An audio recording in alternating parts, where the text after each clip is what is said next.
आज हम सीखेंगे बिल्कुल लेमैन की तरह कि कॉन्स्टिट्यूशन क्या होता है और कॉन्स्टिट्यूशन के सिग्निफिकेंस क्या हैं, यानी इसके काम क्या हैं। Constitution, let's imagine a situation कि हम स्कूल गए और स्कूल में हर एक बच्चा अलग अलग एक्टिविटी कर रहा है क्लास में।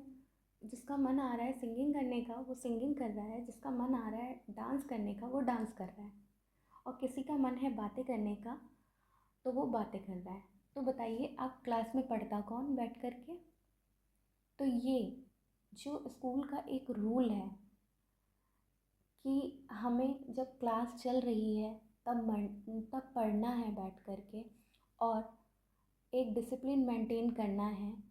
वैसे ही स्कूल के लिए जैसे एक रूल बुक होती है, वैसे ही कंट्री के लिए रूल बुक हमारा कॉन्स्टिट्यूशन है, जो कि ये बताता है कि हमारी गवर्नमेंट कैसी होगी, हमारी गवर्नमेंट के काम क्या होंगे, उनके ऑर्गन जो हैं उनके ऑर्गन की एक्सटेंट ऑफ पावर कैसी होगी, अगर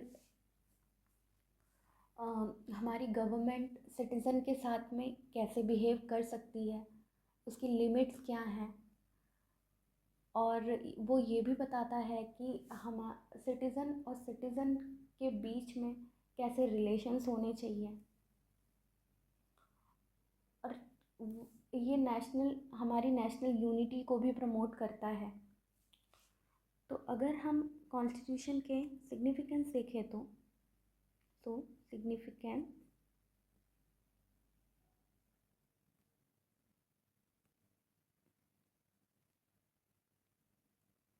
of constitution,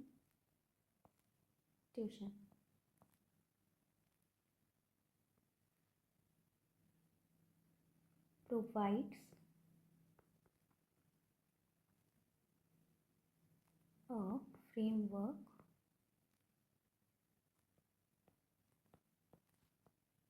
for government।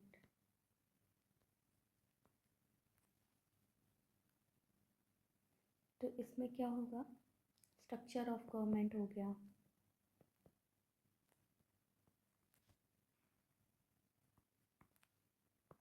Powers of different organs,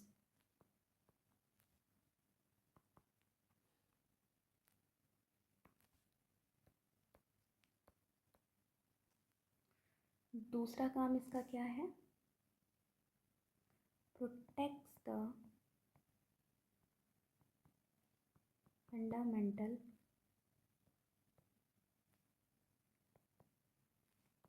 right.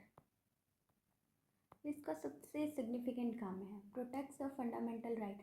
हमारे पास फंडामेंटल राइट्स जो हमें मिलते हैं उसकी अथॉरिटी कहाँ से आती है, हमारे पास कॉन्स्टिट्यूशन से। ये हमें प्रोवाइड करते हैं फंडामेंटल राइट्स, प्लस हमें ये भी प्रोवाइड करते हैं कि अगर हमारे फंडामेंटल राइट्स का वायलेशन हो रहा है तो हम direct high court, supreme court जा सकते हैं इन्फोर्स कराने के लिए फंडामेंटल राइट्स को। और फंडामेंटल राइट्स किसी सिटीज़न के इवॉल्व होने के लिए सबसे ज़रूरी स्टेप है।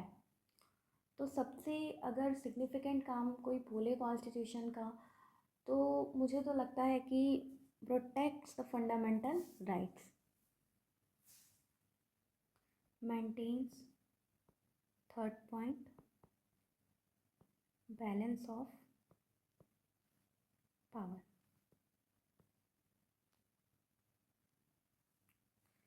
गवर्नमेंट के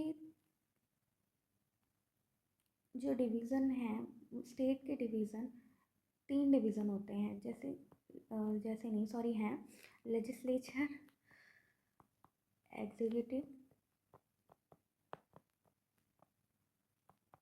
और जुडिशरी।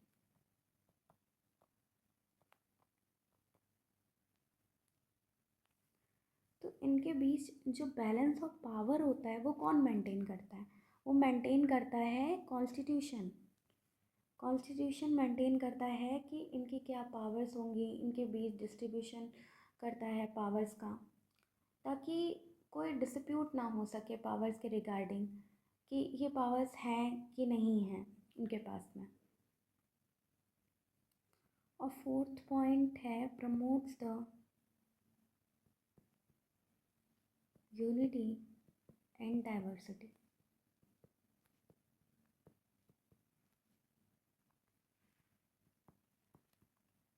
जैसे कि हमारी कंट्री में बहुत सारे रिलीजन हैं और डिफरेंट टाइप के रिलीजन्स हैं, डिफरेंट टाइप के पीपल रहते हैं, जो लैंग्वेजेस यूज़ करते हैं, उनके कल्चर डिफरेंट हैं। तो उनके बीच में यूनिटी कौन प्रमोट करता है? वो कॉन्स्टिट्यूशन प्रमोट करता है। कॉन्स्टिट्यूशन में बहुत से ऐसे आर्टिकल्स हैं जो ये इस यूनिटी को प्रमोट करते हैं। रिलीजन को, कोई रिलीजियस है तो उसको प्रोटेक्ट करते हैं, उनके रिलीजन को, माइनॉरिटीज़ के इंटरेस्ट को प्रोटेक्ट करते हैं। तो ये प्रमोट करता है यूनिटी एंड डाइवर्सिटी। और क्या हो सकता है सिग्निफिकेंस कॉन्स्टिट्यूशन का? It allows for change and adaptation.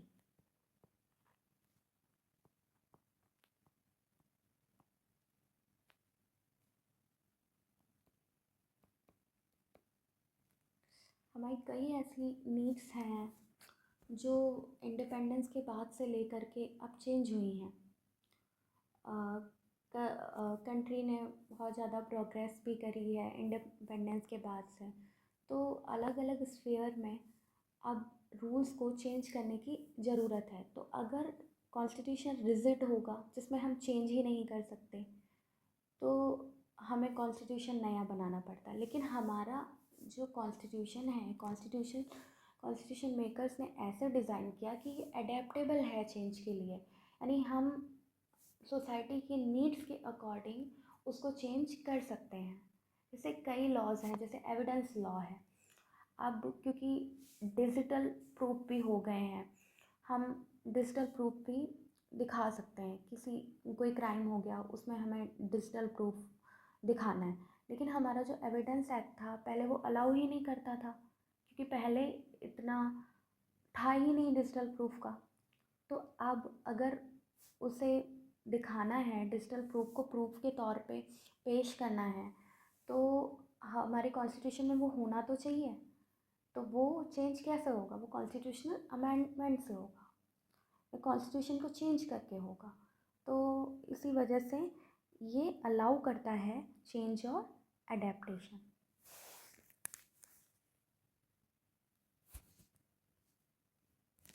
तो ये था कॉन्स्टिट्यूशन और सिग्निफिकेंस ऑफ द कॉन्स्टिट्यूशन। आप लोग बताइएगा कि आपको ये समझ में आया कि नहीं आया। अगर आपको समझ में आ गया हो तो कमेंट बॉक्स में क्लियर कॉन्सेप्ट ज़रूर लिखिएगा। Thank you so much.